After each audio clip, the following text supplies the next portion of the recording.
I'm Chris from Airwindows, and hey, you can do this.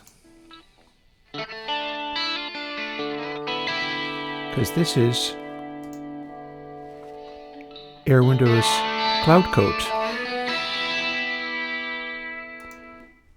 Now, what's the deal with this thing? Well, I had a plugin that I worked on a little while ago called ClearCoat, and that's a kind of reverb. It's 4x4 householder matrices, and it's little small reverb algorithms with a lot of brightness, where you might do something kind of like that. So, for instance, if I play that again, that is ClearCoat.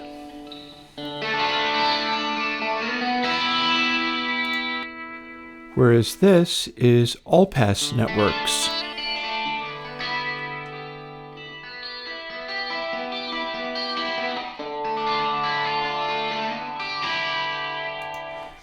Now, the difference between all-pass networks and regular delays used to make up reverbs is that all-pass networks have this funny sort of smearing quality.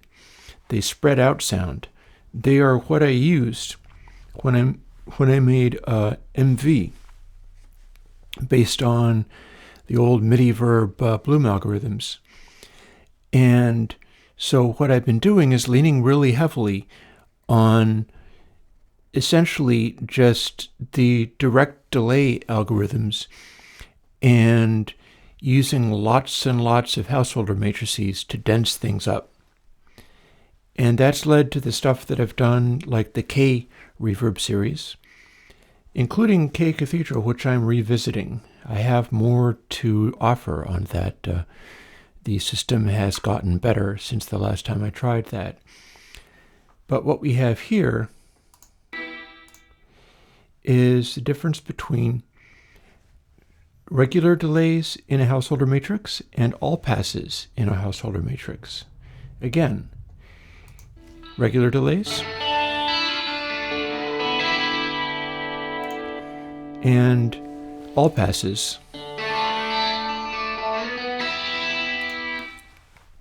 You'll notice one thing that is happening is it is not quite as full and loud as the previous one, and that's because the previous one has a preset kind of feedback level.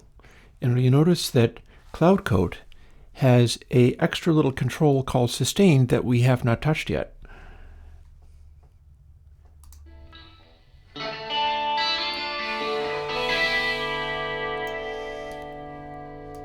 And you would think that that was for bringing in the sustain much like ClearCoat does, rather than just only what we hear now. I'll bounce around among a bunch of different options, like 14, 16, smaller ones like, 4 or whatever. And these are all different all-pass matrices. And they're going to give you sort of that blurring color effect.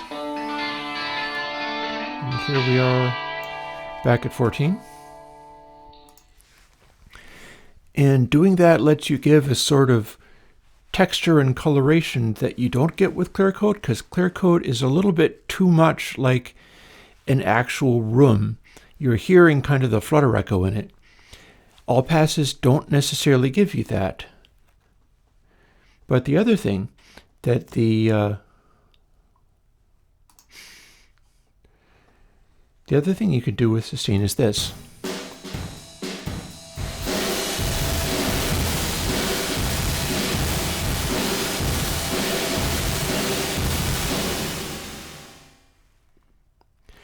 Welcome to CloudCoat, the drum bus craziness generator. We did this in a live stream just recently, and it was so hilarious I just had to put it out the way it was, because it's not really going to benefit very much from becoming one with normal sustain, because it's not really going to change what it already does. Like, we can hear what ClearCoat does.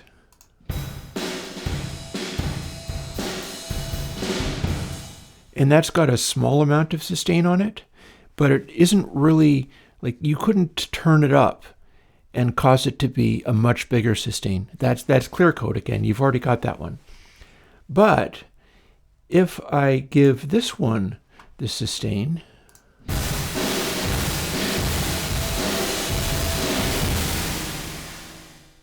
it's doing a very different thing, because the sustain is going through a nonlinear gating that I came up with. And each one is being gated by the raw output of another all-pass filter bank as it comes in. And what this does, the way it's adjusted, is it creates a sort of enormous,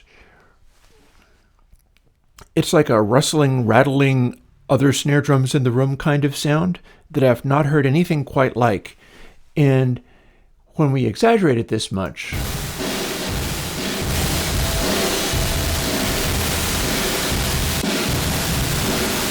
it's huge. Or it's small.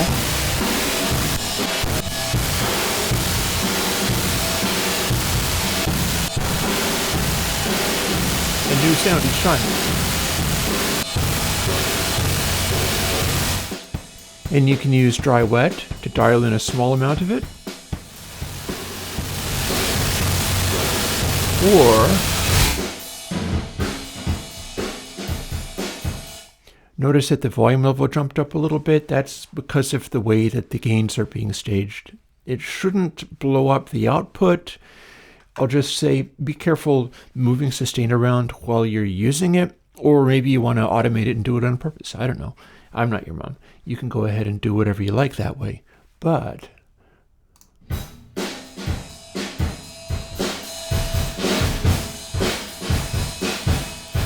you'll notice that a sound that on a melodic sound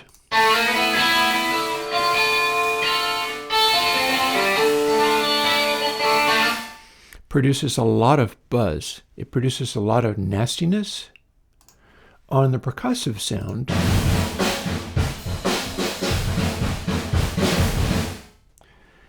that becomes something that you can work with to get that sort of crazy stone room hyper compressed thing, because this is, of course, a nonlinear algorithm. This was set up to cut off when there's quietness and saturate and sustain more when there's loudness. So when we apply it to a drum,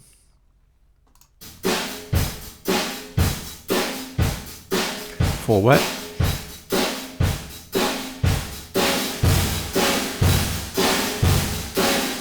we start getting something huge.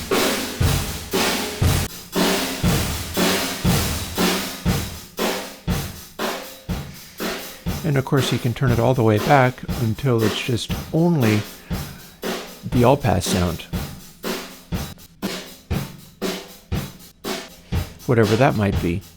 And maybe it's not all that desirable as an all-pass sound.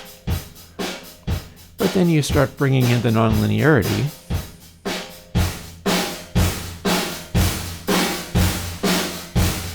And it starts to become something else again.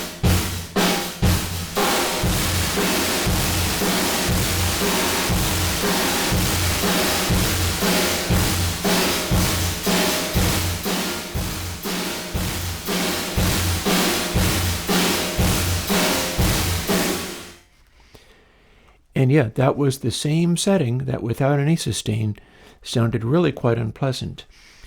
But everything transforms when you bring in the sustain on this particular algorithm. So the hope is that some of you that like your more gnarly sorts of music, this will help you do your sound design for percussion things.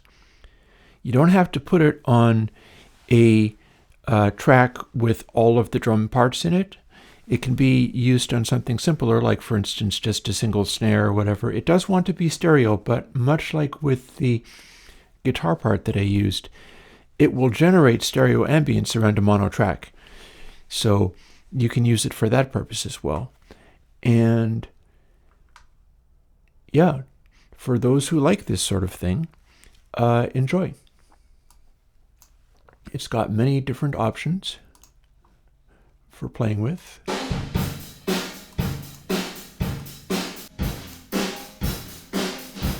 take something like that.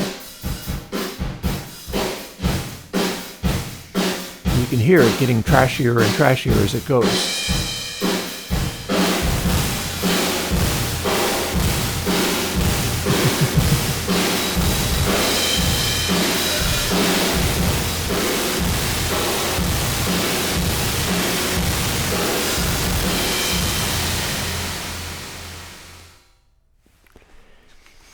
And then it'll cut back out again when it stops doing its sustain, because of course, no matter how much you push that sustained there, it's still a nonlinear algorithm.